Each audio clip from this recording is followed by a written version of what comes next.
Hello dear students, welcome to the computer class of standard 10.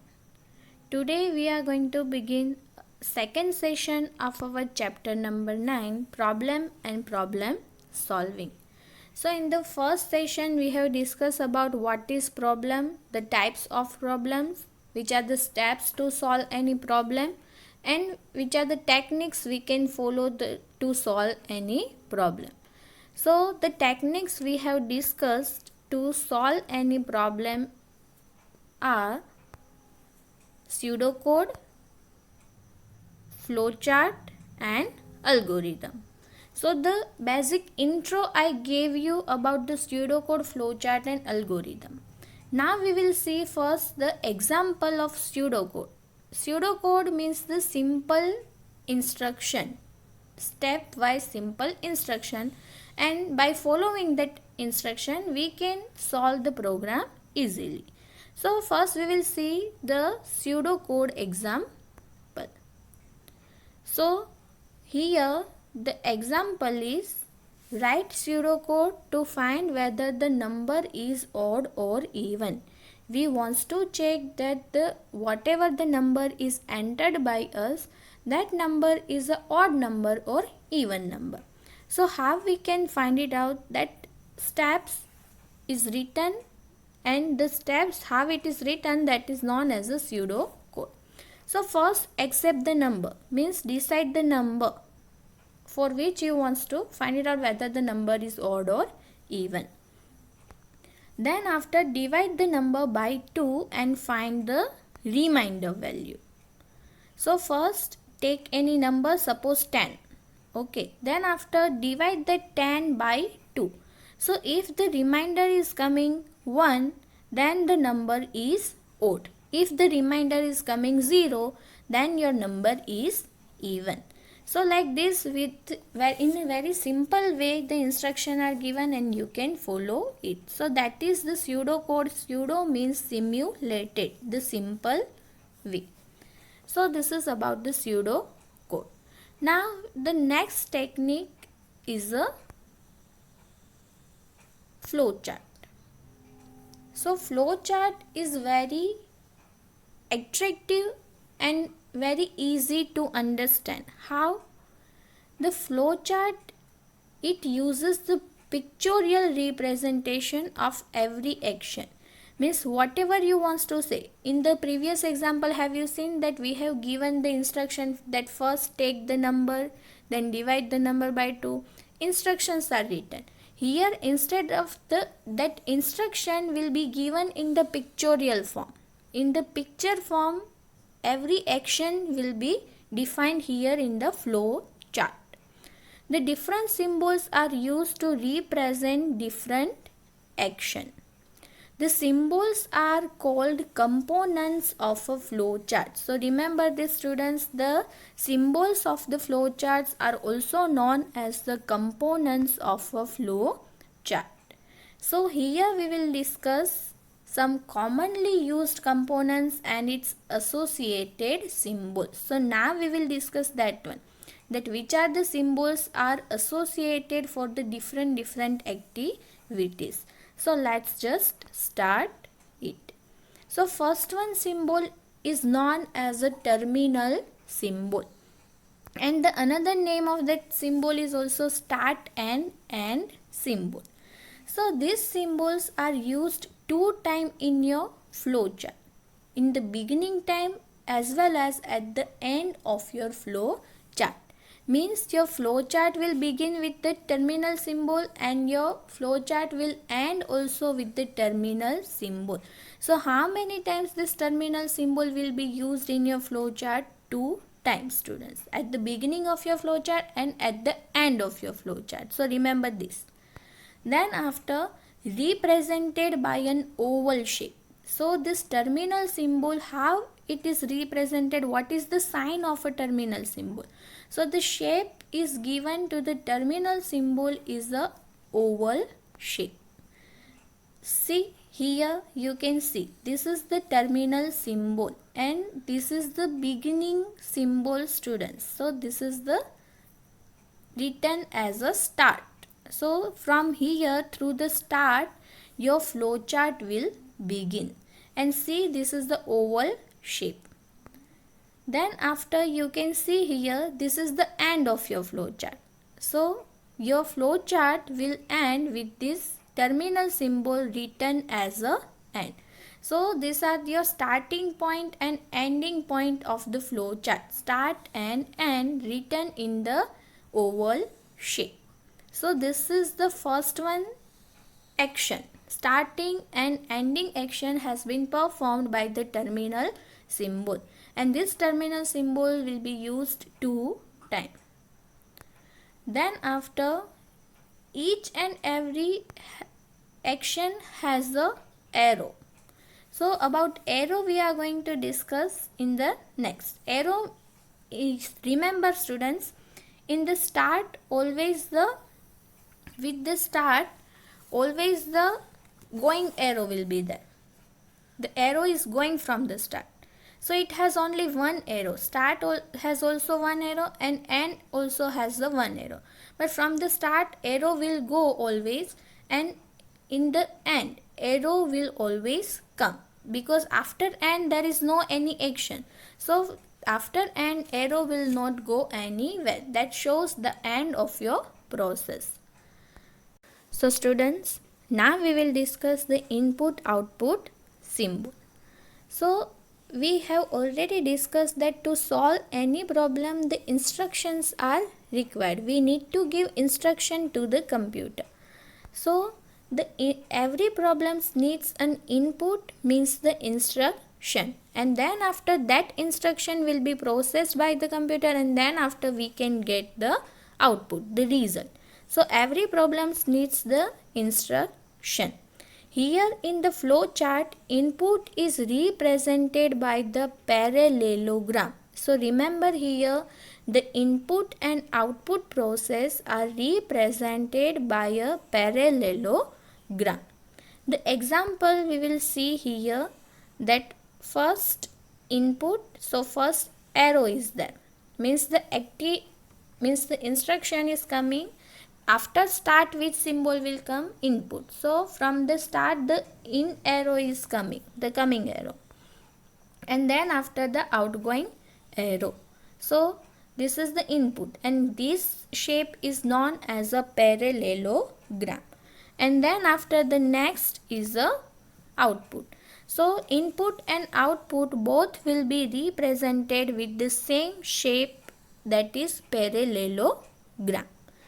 Then after, the next symbol, that is the arrow. So as I told you, that arrow is used to show the sequence of the actions, means from where the action is begin, and then after what is the next action, what is the next action, what is the next step. So we can say the steps with the help of arrow only. So arrow performs the work as just like a conjunction.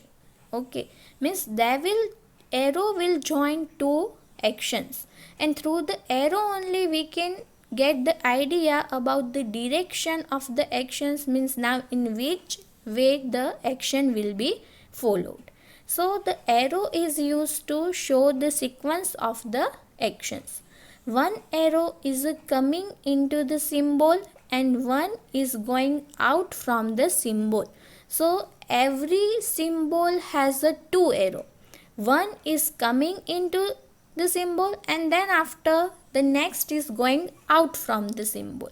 But the two symbols are there that are having only one arrow, that I already said you. First is our start symbol. In the start symbol have only going out arrow. It has only going out arrow, no coming arrow. And the end symbol will have arrows only coming in. Means in the end symbol always arrow will come, but it will not go further, because there the flowchart process has been stopped. So this is about arrow. So we will see the example here about the arrow. you can see the arrow will come first, then after our process or input or output, whatever is there, and then after next arrow, that is the coming in arrow, or this will be coming in arrow for the AND symbol, but that is going out arrow for the output or for the parallelogram symbol. So this is about the arrow. Arrow plays a very important role that gives the direction to each and every action. Then after, the next is process. So process is the core part of any problem. Means in the processing only the result will be generated. The problem will be resolved with the help of process. If the processing will be done, then the solution will come. Otherwise, without process, the solution will not come. So actually, what is process? The process is a sequence of actions. Means whatever the information you got, now you are collecting all the information and now you have started processing on it. And it is the core part of any solution procedure. So process in a computer is either arithmetic or logical operation. So two types of process are there. Either the process are arithmetic or the process is a logical operation. So arithmetic means which type of processing. If you are performing any calculator related task like addition, subtraction, multiplication, division, then this etc. problems has been considered as a arithmetic operations. Then the logical operations helps in a decision making, and that gives answers in the form of true and false only. Means logical decision means we have to think. Some confusion is there or some question is there, and that question has either two answers only, either that will be true or that will be false. You wants to check whether the student is pass or not, then what you have to say or what you have to check? The percentage. If the percentage is above 40, then the student is pass. If the percentage is less than 40, then the student is fail. So like this, the decision will come based on the condition. If the student has more than 40%, then only it's pass. If it is not, then it's a fail. So like this, it has the answer always in the form of true and false. Now here, which symbol is used to represent the process? Rectangle symbol. So remember here, the start and end is represented with the oval, the input output represented with the parallelogram, and here now the process has been represented with the symbol rectangle. So now we will see the process symbol. So rectangle symbol is used to represent process in a flow chart that we have discussed. Then after the first coming arrow of a flow process, then after the rectangle shape, and then after the going out arrow. So this is the representation of a process symbol, and this is the core part of any problem solution method. Then after, the next is a decision symbol. So now only we have discussed the two types of processing are there. Either the processing is a arithmetic processing or the logical processing. So if the arithmetic process is there, then we have discussed the shape, that is the rectangle is there for the arithmetic process. Now what is shape for the decision symbol? So a diamond shape symbol is used to represent logical decision process, and this symbol is also known as a test symbol. So this you have to remember, that the decision symbol is also known as a test symbol. Here you can see this is the shape of a decision symbol. So this is the shape you can see over here. Then after, the next is a decision symbol. So first, this is the aspect students see over here. First the arrow is coming, means after processing or the after input the condition is there, suppose. Then arrow will come into the condition, and as I told you, two aspects are there of a result, either true or false. So in the condition, suppose is written that percentage greater than or equals to 40. Okay, so if suppose I have inserted the percentage 52, so that is greater than or equals to 40, yes, then it will go in the true statement, and the next statement will be printed there, suppose as a pass. But if suppose I have inserted the percentage 35, that means the condition is false. So when the condition will become the false, then after the false statement will be executed, nothing will be printed on the screen and your program will be terminated there. So here you can see the sequence of the process of a logical process, and this is with the one condition only. If the condition is true, then the output will come, otherwise output will not come. Then next, that is execution of a different result, means when two aspects are there. So see here, condition is true, so same condition I am giving you over here. Okay, in that if the student is passed, in the previous one if the student is passed, then only the result were coming. If the student is failed, then output will not come. Here you just see in the condition we have written, in the diamond shape we have written percentage greater than or equals to 40. Now if it is greater than or equals to 40, then true statement will be executed, and here the message will come in the output symbol you can see here. Okay, so the output will come, that is the pass. Or then after, if it is false, then output will come there fail, or then after the program will be terminated. So this is the execution with a different result.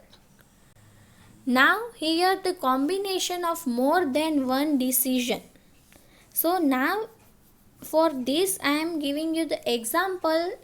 Now you want to see that the particular student has scored which class, the first class, second class, like this. Okay, so many conditions are there. Can you see over here? So first one condition is if the percentage greater than or equals to 70. If the student has scored 70%, then the true statement is there. In that statement, suppose it's written that is distinction. Okay, then after that output will come. And if that condition is false, means if the percentage is not greater than or equals to 70, then the condition is false over here, and then it will reach to the next condition. Understood? But if you just see, if the first one condition is true, then it will not check the rest of the condition, and directly your program will be terminated. Directly it will go to the end of the program. Means if the first condition is true, then directly the output statement will come and your program will terminate. But if the first condition is false, then only it will check the second one condition. And if the second one is again false, then only it will reach to the last one. Otherwise it will directly jump from the first to the directly your ending point. So this is the combination of more than one decision. When we'll see the flowchart example, then you will understand it better. But now just you have to understand like this, that this type of decision making statements are coming. Then the next thing is connector symbol, and when it is used. What is the use of connector symbol? So connectors are used when the flowchart does not fit into a single page, as it is a graphical representation. So if the program is the lengthiest one, then it will take a within a one page it will not fit. So connectors are used to join the actions, because we are representing the actions through the symbols. So when we will turn the page, so we have to use some symbols that will connect the previous one activities or actions. So the connectors are used when the flow chart does not fit into a single page. A circle symbol is used to represent a connector, and minimum 2 circles are required over here. So how many connectors are required here? Minimum 2 connectors, means one we have to use at the previous page, means where the page is end, there we have to use one connector, and in that connector which arrow will come? Coming arrow. And then after in the new page again we have to use one connector at the beginning, and in that the going out arrow will be there. So minimum 2 circles are required, one with an arrow coming into a circle, that you can see the first one image. Can you see A is there circle and coming arrow is there in the first one image, and the other is with the arrow that is going out. So this first one image we will use in our previous page, that is going to complete, and then after the new one that is with the going out arrow, that we will use in our new page. So this is the connector, students, and in the connector you can give any alphabets to match with them. So this is about the connector that is used to connect the activities if your page is going to complete. Then the next thing is, now I will show you all the processes together, means how the flow chart will look. So at the beginning, first it will begin with the start process, yes, then after arrow. Okay, means after start what is the next activity? So the next process is the input, means after starting your flowchart, first you have to give the instruction, the input that is required to solve your problem. Then after the next is again arrow, and next activity, that is the process, means after input it will process your data. Then after again going out arrow, and next is a output, means after processing what is the result will be generated then. And then after at the last the terminated symbol, the terminal symbol, that is end, and after end your process is complete and there is no any arrow. So this is flowchart, student. You just see here the first one is the terminal symbol, that is start. Then after next is the parallelogram, then after rectangle, then again parallelogram that shows the output, and then after again terminal and oval shape that shows the end of your flow chart. So this is the simple representation of your flow chart, and every flow chart must be represented by you like this, and compulsory you have to use these symbols only.